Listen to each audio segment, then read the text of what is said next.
ఎట్టకేలకు టీపీసీసీ నూతన కార్యవర్గం ఏర్పాటైంది. నూతన కార్యవర్గాన్ని ప్రకటించింది అధిష్టానం. రాష్ట్ర ఉపాధ్యక్షులుగా 27 మంది, ప్రధాన కార్యదర్శులుగా 69 మందికి అవకాశం కల్పించారు.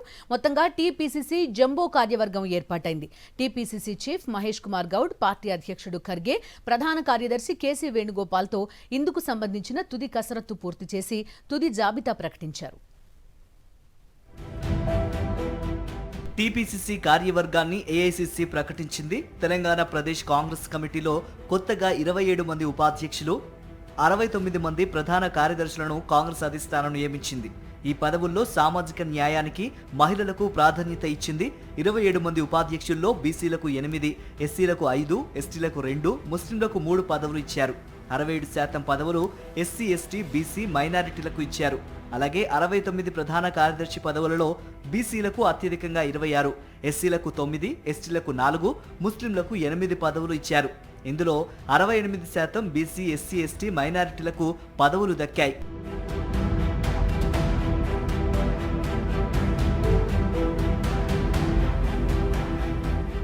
ఢిల్లీకి వచ్చిన సీఎం రేవంత్ రెడ్డి ఏఐసీసీ సంస్థాగత వ్యవహారాల ప్రధాన కార్యదర్శి కేసీ వేణుగోపాల్తో చర్చల అనంతరం కార్యవర్గ జాబితాను ఖరారు చేశారు. ఈ మేరకు ఏఐసీసీ అధ్యక్షుడు మల్లికార్జున ఖర్గే ఆమోదించిన జాబితాను పార్టీ విడుదల చేసింది.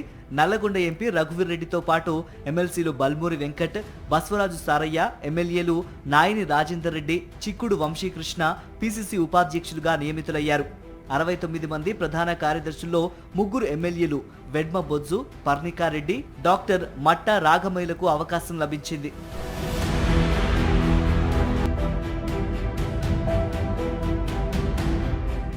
మంత్రివర్గ విస్తరణలో కొత్తగా 3 మంత్రులు అధికారం చేపట్టడంతో వారికి కేటాయించాల్సిన శాఖలపై కేసీ వేణుగోపాల్తో సీఎం రేవంత్ రెడ్డి సుదీర్ఘంగా చర్చించారు. క్షేత్రస్థాయిలో ఉన్న అనుభవం దృష్ట్యా వీరికి ఏ శాఖలు కేటాయించాలన్న అంశంపై చర్చించారు. సీఎం వద్దే హోం, న్యాయ, మున్సిపల్, విద్య, మైనింగ్ వంటి కీలక శాఖలు ఉన్నందున వాటిని కొత్త మంత్రులకు కేటాయించే అంశంపై ప్రధానంగా చర్చ జరిగింది. అదే సమయంలో ఖాళీగా ఉన్న మరో 3 స్థానాల్లో మంత్రులుగా ఎవరిని తీసుకోవాలన్న దానిపై చర్చించారు. మంత్రి పదవులు ఆశిస్తున్న సుదర్శన్ రెడ్డి, కోమటిరెడ్డి రాజగోపాల్ రెడ్డి, ప్రేమ్ సాగర్ రావు, మల్రెడ్డి రంగారెడ్డిలతో పాటు 2 మైనారిటీ నేతల పేర్లపైన చర్చ జరిగినట్లు సమాచారం. వీటితో పాటే చీఫ్ విప్, 2 విప్ల పదవుల భర్తీపైన చర్చ జరిగింది. చీఫ్ విప్ పదవిని రెడ్డి లేదా వెలమ సామాజిక వర్గానికి చెందిన ఎమ్మెల్యేలకు ఇవ్వాలని ప్రాథమికంగా నిర్ణయించారని తెలిసింది.